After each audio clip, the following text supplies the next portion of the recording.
students, today we will discuss the next phenomena of optics, wave optics, that is polarization of light.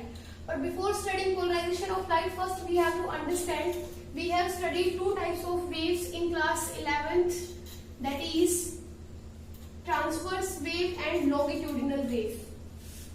You have studied about transverse wave as well as longitudinal wave. And you are aware about the transverse as well as longitudinal wave, that whenever the particles of in a medium oscillates in a direction, suppose this is the direction of propagation of wave, and suppose the medium of the particles of the medium are oscillating in a direction perpendicular to the propagation of wave, then such a wave is known as transverse wave. मतलब transverse wave हम तब बोल सकते हैं, suppose ये direction of propagation of wave की direction है और इस डायरेक्शन के परपेंडिकुलर जब होती है पार्टिकल्स के ऑसिलेट करने की डायरेक्शन, तो उसको हम बोलते हैं transverse wave. And you are aware transverse wave में क्रस्ट एंड ट्रफ फॉर्म होते हैं. दूसरी वेव है लॉन्गिट्यूडनल वेव. लॉन्गिट्यूडनल वेव के अंदर सपोज ये आपके पास वेव है, this is the direction of propagation of wave, and suppose जो पार्टिकल्स की ऑसिलेशंस की डायरेक्शन है that is parallel to the direction of propagation of wave, such a wave is known as longitudinal wave. और आपको पता है longitudinal wave में compressions और रेयरफैक्शंस फॉर्म होते हैं. ये आपके पास कंप्रेशंस है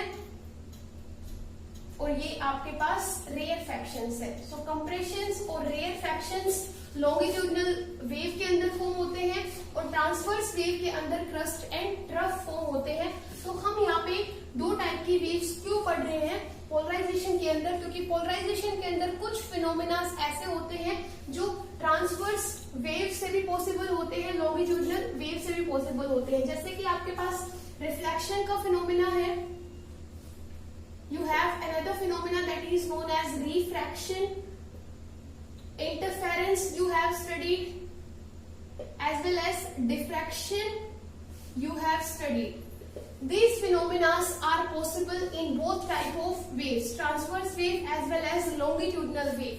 ये phenomena दोनों टाइप की waves में ही possible है. लेकिन the phenomena that we are studying today, that is polarization of light, polarization का जो फिनोमेना है that is possible only in case of transverse wave. Polarization is possible only in transverse wave. That means transverse waves को ही हम क्या कर सकते हैं, पोलराइज कर सकते हैं. लॉन्गिट्यूडिनल वेव्स का पोलराइजेशन नहीं हो सकता. और वी कैन से कि polarisation can be done only of transverse wave. Transverse wave को ही हम क्या कर सकते हैं, पोलराइज कर सकते हैं. इसीलिए लाइट का polarisation, light can be polarised. Light क्या है, लाइट एक ट्रांसवर्स वेव है, तो लाइट को हम क्या कर सकते हैं, पोलराइज कर सकते हैं. एंड यू नो साउंड जो है वो एक लॉन्गिट्यूडिनल वेव है, सो साउंड का polarisation is not possible. Sound can not be polarised. So I hope you have understood why I have told you two types of waves, transverse as well as longitudinal wave, because there are some phenomena which are possible in transverse as well as longitudinal waves. These are the four phenomena which can be possible in case of transverse wave as well as longitudinal wave. But polarization एक ऐसा phenomena है that is possible only in case of transverse waves. मतलब transverse waves को ही हम क्या कर सकते हैं, polarize कर सकते हैं. And for example अगर हम ले तो light आपके पास क्या है, एक transverse wave है, तो light का polarization हो सकता है. But sound which is a longitudinal wave, उसका हम पोलराइजेशन नहीं कर सकते. Sound can not be polarised. That's why I have told you two types of waves. Now you are also aware about the electromagnetic as well as mechanical wave. Electromagnetic wave के बारे में अगर हम बात करें तो लाइट एक electromagnetic wave भी बोलते हैं। ऐसे ही इलेक्ट्रोमैग्नेटिक वेव्स को भी हम क्या कर सकते हैं, पोलराइज कर सकते हैं। जो लाइट है वो क्या है, एक इलेक्ट्रोमैग्नेटिक वेव है। अब इलेक्ट्रोमैग्नेटिक वेव के बारे में हम 5th यूनिट में स्टडी करेंगे। आपके पास इलेक्ट्रोमैग्नेटिक वेव वो वेव होती है जिसमें electric field and magnetic field क्या करते हैं, ऑसिलेट करते हैं। ऐसी एक वेव जिसमें electric field and magnetic field oscillates, such a wave is known as electromagnetic wave. और लाइट जो है वो क्या है, एक इलेक्ट्रोमैग्नेटिक वेव है जिसकी स्पीड हम पढ़ते हैं वैक्यूम के अंदर 3 × 10⁸ मीटर पर second. So electric field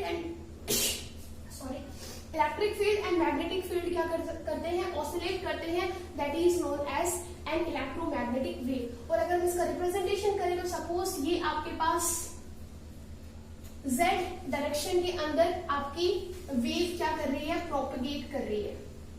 this is the direction of propagation of wave.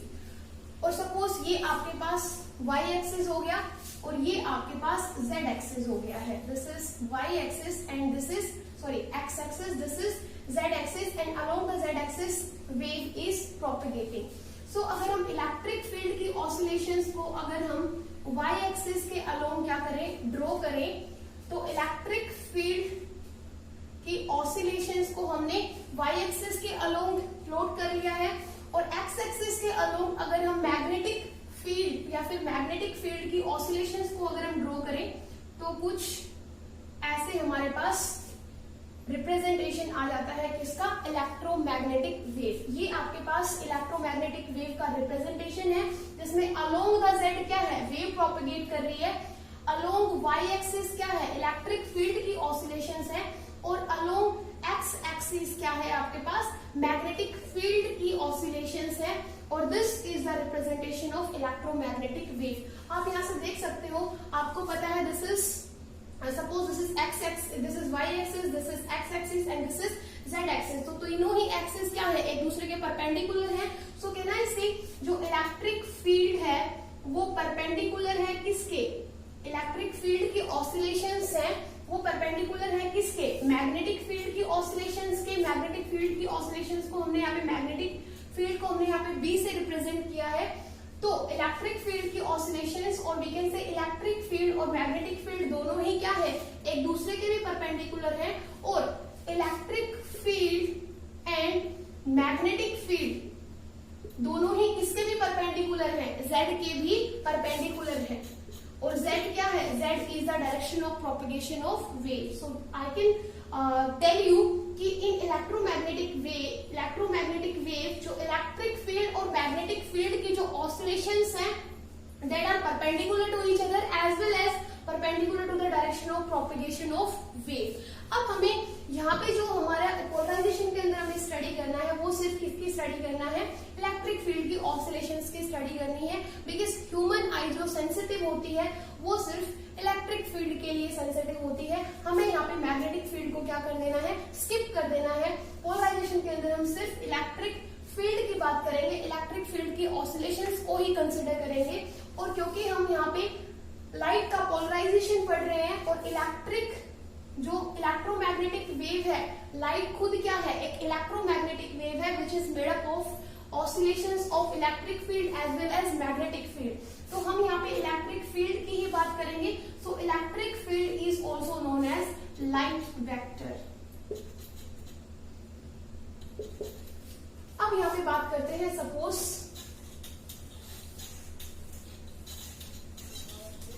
सबसे पहले तो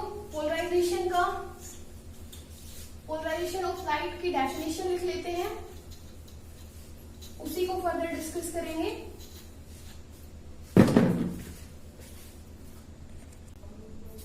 This is the definition of polarization of light. That means restricting the vibrations or oscillations of a wave in a plane perpendicular to the wave in one direction only.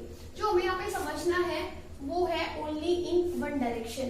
That means restrict करना है हमें vibrations और oscillations को of wave. Suppose एक wave है वो propagate कर रही है, उसके अंदर जो पार्टिकल्स है उनकी वाइब्रेशंस है, उन वाइब्रेशंस को हमें रेस्ट्रिक्ट करना है, कन्फाइन करना है इन अ प्लेन, एक प्लेन के अंदर जो प्लेन परपेंडिकुलर होगा किसके, वेव के डायरेक्शन ऑफ प्रोपेगेशन के only in one direction. That means एक प्लेन में भी एक डायरेक्शन के अंदर ही, एक डायरेक्शन में ही उन वाइब्रेशंस को क्या करना है, रेस्ट्रिक्ट करना है।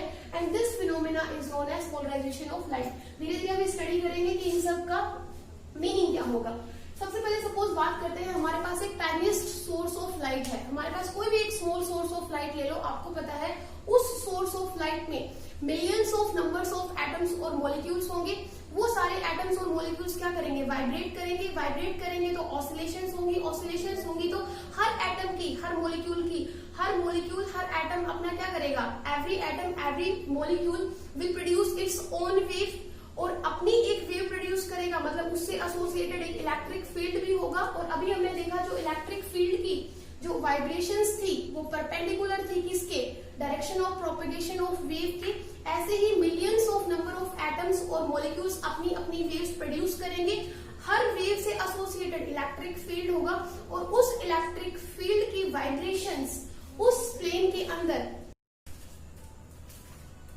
Suppose this is the direction of propagation of wave. That means जो वेव है वो जेड एक्सिस के अलोंग क्या कर रही है, प्रोपेगेट कर रही है। अब आपको पता है इसके अंदर जो एटम्स होंगे, डिफरेंट एटम्स होंगे, वो क्या करेंगे, उन डिफरेंट एटम्स की वाइब्रेशंस की वजह से उनके साथ एसोसिएटेड वेव होंगी, वेव का इलेक्ट्रिक फील्ड होगा। और ऐसे बहुत सारे एटम्स का जरूरी नहीं जो इलेक्ट्रिक फील्ड की जो डायरेक्शन होगी वो एक ही डायरेक्शन हो, इलेक्ट्रिक फील्ड का ओरिएंटेशन अलग अलग डायरेक्शन में होगा। तो यहाँ पे जो ऑसिलेशंस होंगी वो जेड एक्सिस के परपेंडिकुलर जो प्लेन होगा वो कुछ यही प्लेन होगा,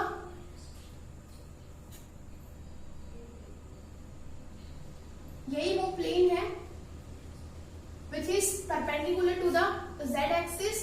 दैट मीन्स ये जो प्लेन है वो x, this is y and this is x। That means ये जो प्लेन होगा वो आपके पास होगा एक्स वाई प्लेन।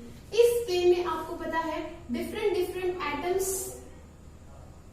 से एसोसिएटेड डिफरेंट वेव्स होंगी, और उन डिफरेंट वेव्स से एसोसिएटेड जो इलेक्ट्रिक फील्ड होगा उसकी ओरिएंटेशन ऐसे भी हो सकती है, ऐसे भी हो सकती है, इस डायरेक्शन में भी इलेक्ट्रिक फील्ड हो सकता है, इस डायरेक्शन में भी हो सकता है।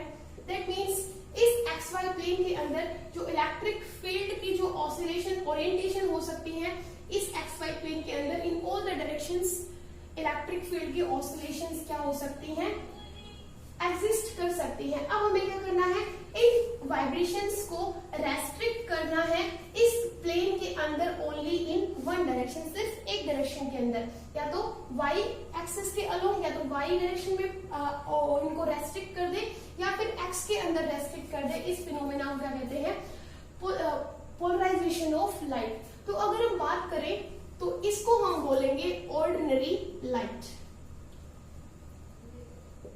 ऑर्डिनरी लाइट और अनपोलराइज्ड लाइट, इसको हम अनपोलराइज्ड लाइट भी बोल सकते हैं। अब हमें क्या करना है, पोलराइजेशन ऑफ लाइट को समझने से पहले हमें क्या समझना होगा, अनपोलराइज्ड लाइट क्या होती है उसको हमें समझना होगा।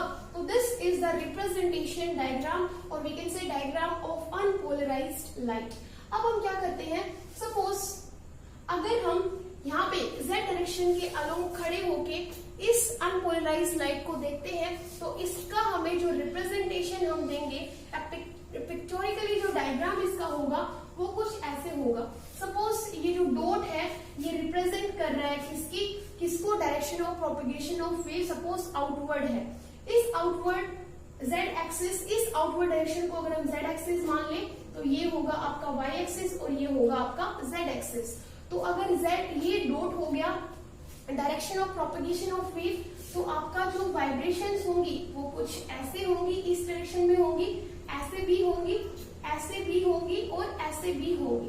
दैट मीन्स अगर ये डॉट रिप्रेजेंट कर रहा है direction of propagation of wave, तो आपकी जो वाइब्रेशंस होंगी वो कुछ ऐसे होंगी इन डायरेक्शंस के अंदर। और ये डायग्राम हमें कब मिलेगा, जब हम इसको z डायरेक्शन के अलोंग, जिस डायरेक्शन में वेव प्रोपगेट कर रही है, अगर उस डायरेक्शन से अगर हम खड़े होकर इसको ऑब्जर्व करते हैं तो कुछ ऐसा डायग्राम हमें मिलेगा। अब आपने पढ़ा है कि जो इलेक्ट्रिक फील्ड है, इलेक्ट्रिक फील्ड एक वेक्टर क्वांटिटी है, स्केलर क्वांटिटी नहीं है, और वेक्टर्स को हम क्या कर सकते हैं, रिजोल्व कर सकते हैं। तो ये आप इसको क्या कर सकते हो, रिजोल्व कर सकते हो along x as well as y component. इसी तरीके से इसको आप रिजोल्व कर सकते हो x as well as y component. तो ये क्या हो जाएगा, यहाँ से आप x और y के अलोंग इसके इफेक्ट को हम देख सकते हैं। और फाइनली हमें जो डायग्राम मिलेगा वो कुछ ऐसे मिलेगा। ये आपके पास होगी direction of propagation of wave, और वाइब्रेशंस आपके पास रह जाएंगी x एंड y डायरेक्शन के अंदर। But still it is unpolarised light. अभी भी ये कैसी लाइट है, अनपोलराइज्ड लाइट है। हमें इसको क्या करना है, पोलराइज करना है। तो उसके लिए हमें क्या करना पड़ेगा, किसी पोलराइजर का यूज करना पड़ेगा, क्योंकि ह्यूमन आई क्या कर सकती हैं, अनपोलराइज्ड लाइट को पोलराइज नहीं कर सकती है। उसके लिए हमें किसी ना किसी डिवाइस का यूज करना पड़ेगा। लेकिन अभी भी इस फिगर को अगर हम बनाना चाहें तो कैसे बनाएंगे, अगर सपोज इस फिगर को हम इस डायरेक्शन से क्या करते हैं, अगर ऑब्जर्व करते हैं तो ये फिगर हमें कैसा नजर आएगा। ये जो z डायरेक्शन के अलोंग जो वेव प्रोपगेट कर रही है, अगर इसको आप यहाँ से देखते हो तो वेव तो आपको एज इट इज दिखेगी, और ये वाइब्रेशंस भी क्या करेंगे, एज इट इज दिखेंगे आपको। तो अगर मैं ये डायरेक्शन बना लेती हूँ, ड्रॉ कर लेती हूँ direction of propagation of wave, तो अगर आप यहाँ से देखते हो इस डायरेक्शन से, तो ये वाइब्रेशंस तो आपको एज इट इज दिखेंगी। दैट मीन्स लाइक दिस, ये वाइब्रेशंस एज इट इज होंगी। लेकिन जब आप इस डायरेक्शन से देखते हो तो ये जो वाइब्रेशंस है ये आपको कैसे नजर आएंगी, डॉट की तरह नजर आएंगी, कुछ ऐसे। और इसको बोलेंगे अनपोलराइज्ड लाइट। तो अनपोलराइज्ड लाइट को आप ऐसे भी बना सकते हो, ऐसे भी बना सकते हो, या फिर ऐसे भी बना सकते हो। नॉर्मली हम अनपोलराइज्ड लाइट को कुछ ऐसे शो करते हैं, this is the direction of propagation of wave. और ये आपके पास y और x डायरेक्शन में क्या है, वाइब्रेशंस है। ये आपकी y डायरेक्शन के अंदर है, जो डॉट्स रिप्रेजेंट कर रहे हैं वो रिप्रेजेंट कर रहे हैं वाइब्रेशंस इन x डायरेक्शंस। अब किसी तरीके से अगर इस लाइट को हम ऐसे बना दें, suppose this is the direction of propagation of wave that is z, और इन वाइब्रेशंस को हम क्या कर दें, वन डायरेक्शन के अंदर क्या कर दें, रेस्ट्रिक्ट कर दें, या तो ऐसे। अब देखो मैंने यहाँ पे डॉट्स नहीं बनाए हैं, डॉट्स नहीं है यहाँ पे, या फिर ये डायरेक्शन होगी प्रोपगेशन ऑफ वेव की z, यहाँ पे क्या आ जाए, डॉट्स आ जाए। तो इनको क्या कहेंगे, पोलराइज्ड लाइट। कैसे कहेंगे पोलराइज्ड लाइट, क्योंकि अब जो ये वाइब्रेशंस थी, यहाँ पे वाइब्रेशंस एक्स वाई में थी, एक्स वाई में भी थी और एक्स में भी थी, लेकिन अभी वाइब्रेशंस कहाँ है, सिर्फ वाई डायरेक्शन के अंदर। यहाँ पे वाइब्रेशंस कहाँ है, सिर्फ एक्स डायरेक्शन के अंदर। ये क्या है, ये तो z है, direction of propagation of wave. तो यहाँ पे हमें यही करना था, रेस्ट्रिक्ट करना था वाइब्रेशंस को in only one direction, and this is known as polarisation of light. अब ये कौन सा प्लेन है, ये प्लेन है आपके पास YZ plane, which is perpendicular to the direction of propagation of wave। यहाँ पे प्लेन कौन सा है, ये आपके पास प्लेन है XZ प्लेन। तो restricting the vibrations or oscillations of a wave in a plane perpendicular to the wave।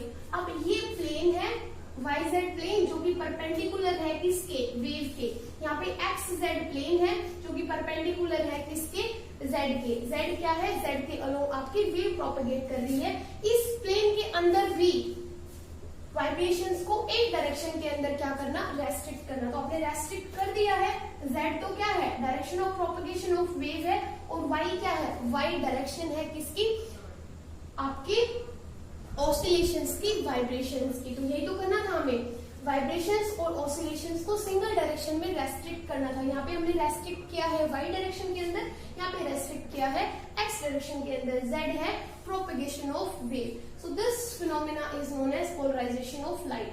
अब इसको कहते हैं पोलराइज्ड लाइट, बट ये जो लाइट है मैंने आपको पहले ही बताया, इसको पोलराइज करने के लिए, अनपोलराइज्ड लाइट को पोलराइज करने के लिए we need some devices that are known as पोलराइजर्स।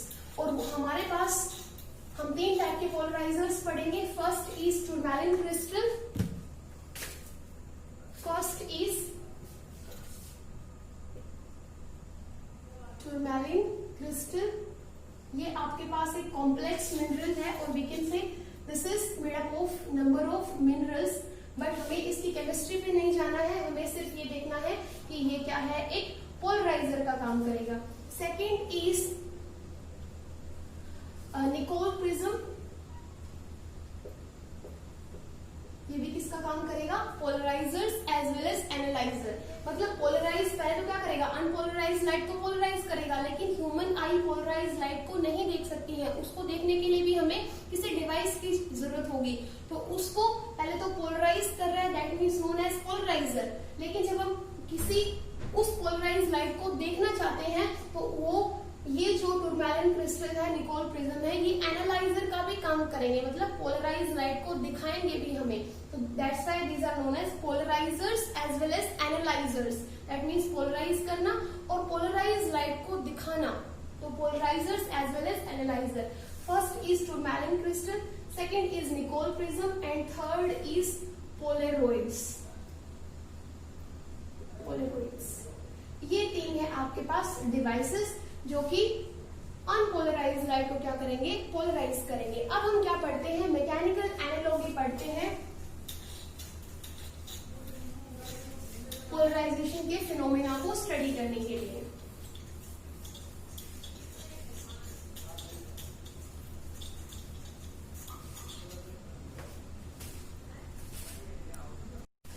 अब हम स्टडी करेंगे मैकेनिकल एनालॉजी।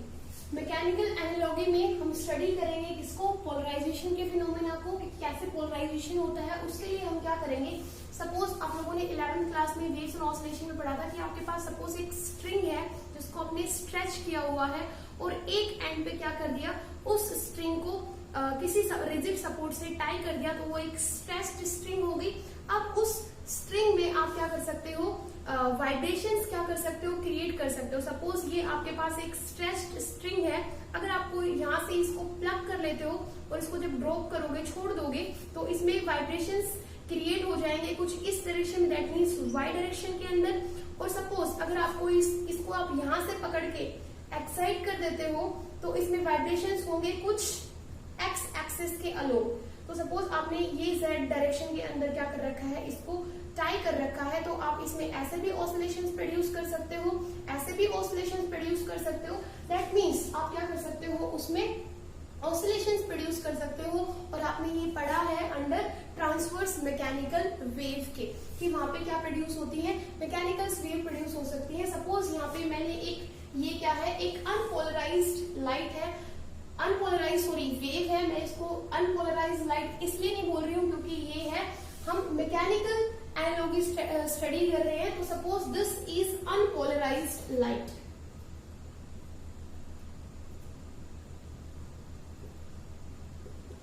अब उस स्ट्रिंग में जो आपका मोड ऑफ एक्साइटेशन होगा, सपोज आप इस डायरेक्शन में एक्साइट कर रहे हो, इस डायरेक्शन में एक्साइट कर रहे हो, उसी डायरेक्शन मोड ऑफ एक्साइटेशन पे डिपेंड करेगी आपकी डायरेक्शन ऑफ वाइब्रेशंस, कि आपका कौन सा मोड है। आप यहाँ से अगर उसको स्ट्रिंग को एक्साइट करवा रहे हो, ऐसे करवा रहे हो, तो उसी डायरेक्शन वही, उसी के ऊपर मोड ऑफ एक्साइटेशन पे आपका डिपेंड करेगा डायरेक्शन ऑफ वाइब्रेशंस। तो सपोज ये आपके पास एक अनपोलराइज्ड लाइट है, मैंने आपको बताया था अनपोलराइज्ड लाइट को आप ऐसे भी शो कर सकते हो, आप ऐसे भी शो कर सकते हो। ये आपकी वाइब्रेशंस हैं जो डिफरेंट डायरेक्शंस के अंदर है। अब हमने क्या किया है, यहाँ पे एक कार्डबोर्ड लगाया है और कार्डबोर्ड के अंदर एक स्लिट है। अब आपको पता है स्लिट क्या होती है, और ये जो स्लिट है वो इन वाइब्रेशंस के पैरेलल है। तो ये स्लिट क्या करेगी, यहाँ पे पोलराइजर का काम करेगी। कैसे काम करेगी पोलराइजर का, ये जो स्लिट होगी ये उन्हीं वाइब्रेशंस को पास करेगी जो इसके क्या होंगे, पैरेलल होंगे। तो आपको पता है ये तो वाई डायरेक्शन के अलोंग वाइब्रेशंस हैं और ये वाले किसके अलोंग है, सपोज एक्स एक्सिस के अलोंग है, तो वाई वाले इस स्लिट के क्या है, पैरेलल है। तो y वाले वाइब्रेशंस को क्या कर देगी, ये पास कर देगी, और ये जो डॉट्स हैं दैट मींस जो x डायरेक्शन में के अलोंग वाइब्रेशंस हैं उनको क्या कर देगी, यहीं पे रेस्ट्रिक्ट कर देगी, स्टॉप कर देगी। तो इस स्लिट में से जो पास करेंगे वाइब्रेशंस वो क्या होंगी, वो अलोंग सिंगल डायरेक्शन होंगी, y डायरेक्शन के अलोंग होंगी। तो यहाँ पे ये किसका काम कर रहा है, पोलराइजर का। अब यहाँ पे हमने एक दूसरा एक कार्डबोर्ड लगाया जिसमें सेम स्लिट बनाई है which is parallel to this slit. तो ये भी क्या करेगा, अपने अंदर से पास करने देगा इन वाइब्रेशंस को जो कि पैरेलल होंगी इसके एक्सिस के लोग। तो ये अगर पोलराइजर का काम कर रहा है तो ये किसका काम कर रहा है, एनालाइजर का। इसके थ्रू हम यहाँ से क्या कर सकते हैं, इस पोलराइज्ड लाइट को क्या कर सकते हैं, देख सकते हैं। अब यहाँ पे सपोज इस लाइट की इंटेंसिटी क्या है, I है, which is same in all the directions. जब हम क्या करते हैं, इस अनपोलराइज लाइट को इस स्लिट के थ्रू पास करवा रहे हैं, तो यहाँ पे जो वाइब्रेशंस है वो सिंगल डायरेक्शन में कन्फाइन हो गए हैं। तो सपोज यहाँ पे जो इसकी इंटेंसिटी है वो क्या है, I नोट है, ठीक है। और हम यहाँ पे जब इसको कंपेयर करेंगे, सपोज अभी नहीं पढ़ते हैं, इतना ही रखते हैं। ये तो मैकेनिकल एनालॉजी थी जो हमने क्या किया, अनपोलराइज लाइट को स्टडी किया। अब हम जब इसका क्या पढ़ेंगे, पोलराइजेशन के केस में पढ़ेंगे, तो हम यहाँ पे इस स्लिट को किससे रिप्लेस कर देंगे, पोलराइजर से रिप्लेस कर देंगे। सपोज हम टूरमैलिन क्रिस्टल से अगर इसको रिप्लेस कर देते हैं तो कैसा होगा, सपोज ये हमने क्या किया, वहां पे हमने स्लिट लिया था, अब हम पढ़ रहे हैं सपोज ये आपके पास क्या है, अनपोलराइज्ड लाइट। वहां पे हमने वेव की बात की थी, लाइट की बात नहीं की थी। सपोज ये आपके पास अनपोलराइज्ड लाइट है इन विच वाइब्रेशंस जो है आपकी वो XY प्लेन के अंदर या एक प्लेन के अंदर जो कि परपेंडिकुलर है direction of propagation of wave के, उस प्लेन के अंदर ऑल द डायरेक्शंस के अंदर वाइब्रेशंस क्या है, कन्फाइंड है। अब हमें क्या करना है, इस अनपोलराइज्ड लाइट को हमने क्या किया, किसी पोलराइजर के थ्रू क्या कराया, पास कराया। अब वो पोलराइजर आप यहाँ पे टूरमैलिन क्रिस्टल बोल सकते हो, निकोल प्रिज्म बोल सकते हो, पोलराइट बोल सकते हो। अब हमने ये एक टूरमैलिन क्रिस्टल लिया है विच विल एक्ट एज, ये फर्स्ट जो है वो एक्ट करेगा एज ए पोलराइजर। अब इसमें ये जो एक्सिस आप देख रहे हो इसको बोलते हैं क्रिस्टलोग्राफिक एक्सिस, क्रिस्टलोग्राफिक एक्सिस, या फिर आप बोल सकते हो ट्रांसमिशन एक्सिस। ट्रांसमिशन एक्सिस जो लॉन्गेस्ट एक्सिस होगी of the polariser is known as crystallographic axis या फिर ट्रांसमिशन एक्सिस। इस एक्सिस के पैरेलल जो वाइब्रेशंस होंगी, मतलब इस एक्सिस के पैरेलल जिस डायरेक्शन में जो वाइब्रेशंस होंगी उनको ये क्या करेगा, पास करेगा, बाकी को क्या कर देगा, रेस्ट्रिक्ट कर देगा। तो आप देख सकते हो यहाँ से y एक्सिस के अंदर जो वाइब्रेशंस है वो पैरेलल है किसके, इस क्रिस्टलोग्राफिक एक्सिस के। तो इनको तो ये क्या कर देगा, अपने अंदर से पास करने देगा, और x एक्सिस के अलोंग जो वाइब्रेशंस है उनको क्या कर देगा, ये रेस्ट्रिक्ट कर देगा। तो ये क्रिस्टल फर्स्ट वाला जो फर्स्ट वाला जो डिवाइस है वो एक्ट करेगा एज ए पोलराइजर, और सेकेंड वाला जो हमने बनाया है that will act as analyser, that means to see the polarised light. ये एज ए एनालाइजर एक्ट करेगा। सेम डिवाइस यहाँ पे पोलराइजर की तरह वर्क कर रहा है, यहाँ पे to see the polarised light that is known as analyser.